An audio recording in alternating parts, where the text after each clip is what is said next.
Good morning, friends. Welcome back to my channel, Advocate Jayashrie's Musings on Law. I get many calls asking the details regarding marriage registration. It may be a marriage which is being registered, either they are already married and want to register the marriage certificate, register their marriage and get a marriage certificate, or it can be marriage in the sub-registrar office itself. These are the two options for which I get a call almost every day.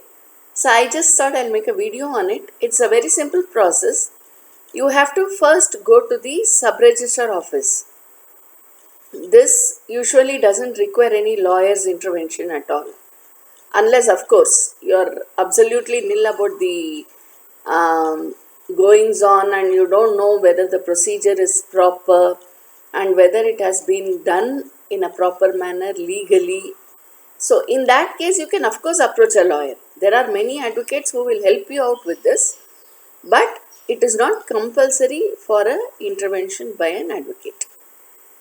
Just go to the sub-registrar office, which is within your jurisdiction. Jurisdiction means the area of where you reside, or where if it is a boy, then where the boy resides, or where the girl resides, anywhere.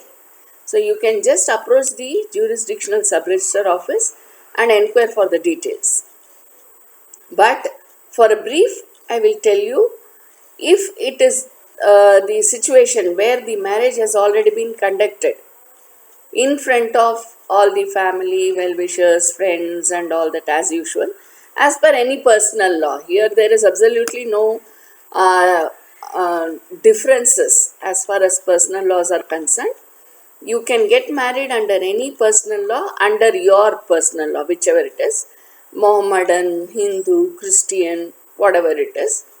And then you can just go to the sub-registrar office, give the photos and the details, your wedding invitation, Aadhaar card, and of course address proof has to be there. So Aadhaar card or the rent agreement, whatever is available, and then photos of the wedding, as well as your passport size photos if they ask.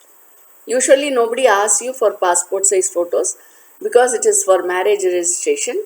So they will be asking you only for the wedding photos, one or two, out of which one will be pasted onto the marriage certificate.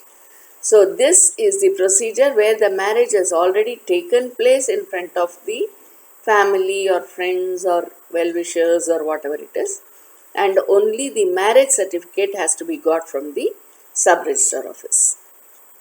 Let us look at the second situation, where since ages, it's very common. It is, I won't say it's common, like some people fall in love, they want to get married to the same person, but either their parents oppose or they don't want to inform their parents before marriage. There are so many. Of course, I'm not talking about the live-in relationships. What I'm talking about is purely the marriage. They really want to get into a marriage bond. In such cases, but the parents are not ready to get them married, or there is some other valid reason or some reason behind their intention to get married in the sub-registrar office. Now we see many people who don't want to do any fizul kharcha. They don't want to waste their money by getting married in a lavish manner. So though that would be good. But here we are not here to talk about any personal opinions regarding how to conduct marriages. Therefore, I will keep to the minimum, where people don't want to, either they don't want too many people attending their marriage, or they don't want to make it a grand occasion, or probably they don't want to waste the money on such marriages, something like that. Some reason they will be having, or their parents are not accepting, whatever are the reasons, they want to get married in a sub-registrar office. Then what should be the procedure? What is the procedure rather? The procedure is to go again to the sub-registrar office, give all the details, all your details. If it is the boy, then boys and girls details. If it is a girl who is approaching sub-registrar, then the girl and the boys details. Whatever it is, the details, complete details of the people who are going to get married in the sub-registrar office. Give the sub-registrar the details. Sub-registrar will issue a notice to both parents of both the boy as well as the girl. Then there is a limited time period for which the waiting has to be done in order to see whether any objection is brought forward by the parents or any one parent, either the boy or the girl, any one side, parents of either one side, or both sides are objecting, or there is no objection at all, the parents are very happy. Whatever it is, there is a minimum time period for waiting after issuing the notice to the parents of both the boy and the girl.